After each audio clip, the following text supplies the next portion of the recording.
This Dremel's much different than all the others because it's not as portable, but it's powerful. Every time I've upgraded Dremel tools, which has been 4 times, I have not regretted it. First, let's go through all the parts. This is No Nonsense Reviews. Let's go underground. This is the motor, instructions, drill bit set, hanger, random bits, pen tool, pedal, key, and Allen wrench. To make this proper, I thought it'd be best to mount this directly above me. So that's exactly what I'm doing. And I'm also gonna put a light up there. Your setup, you can mount it however you want, but by just using one of these brackets for a shelf, I can put a board on top of it and create an area where I have really good lighting as well as really good mounting location for the Dremel tool. Which brings me to the first point. If you need something portable, this one is not for you. But if you're doing repetitive tasks over and over and over again, then this could be useful. So first, I was checking to see if that would be the right height, the right location, and it looked good to me. Now I use hot glue all the time, and I'm using that to secure this light here on the side. Next, we need to put this bracket into place. It's nice because it swivels back and forth, which gives you a lot of flexibility. Pre-drill, drill it in, drop that in, and then the tool goes on there. Nice and easy. This allows you to move it out of the way a little bit if you need to. Put the tool where you want first and then do cord management. Here I am putting the pen tool in, or whatever you want to call that thing.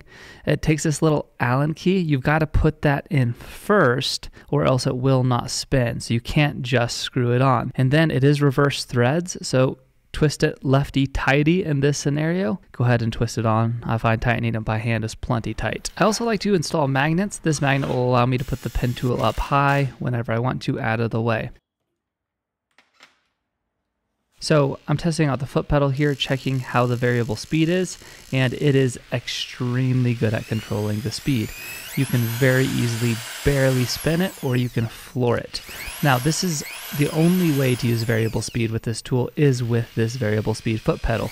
You can bypass the foot pedal, but then it's only a 1-speed Dremel, which basically completely kills the reason of having this Dremel tool. Find exactly where you want everything first, and then I use an extension cord to get it all in place. Here's my first test, just carving into this wood with my name. And I was testing out if I could stand up and use the foot pedal comfortably, and it actually was quite comfortable. Sitting down would be more comfortable, but I'm going to use it standing most of the time. And I just hot glued the foot pedal to the floor so it doesn't move around, and this cuts in easy. Now, something I wasn't quite expecting was how good these drill bits would work. I was just, toss this first drill in, and I was like, wow, that was super fast.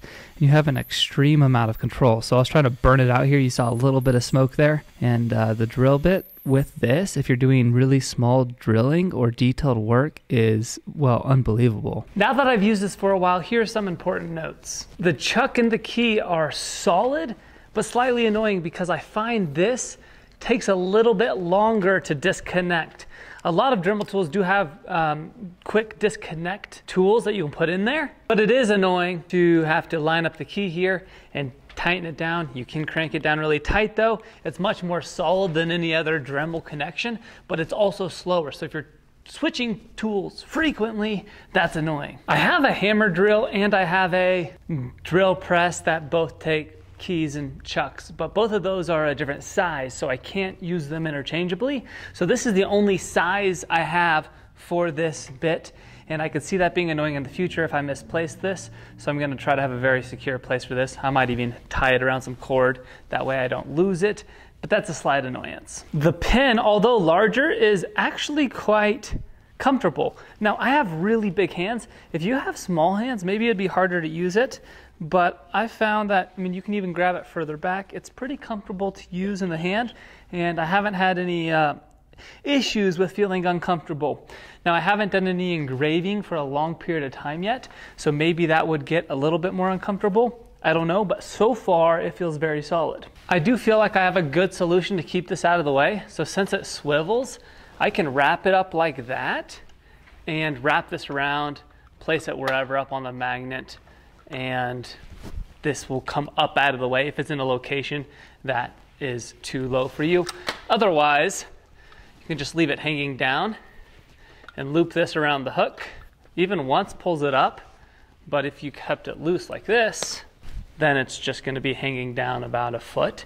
Depending on your workspace, that may or may not be an issue, but I had previously 3 other Dremels stacked up on the table here, and having it up out of the way like this, I have found to be much more convenient when I'm doing other things than Dremel tool here in the vise. So if you're someone who needs something portable, this is not for you, but if you want the most powerful and the most control on a stationary setup, this is the one to go for.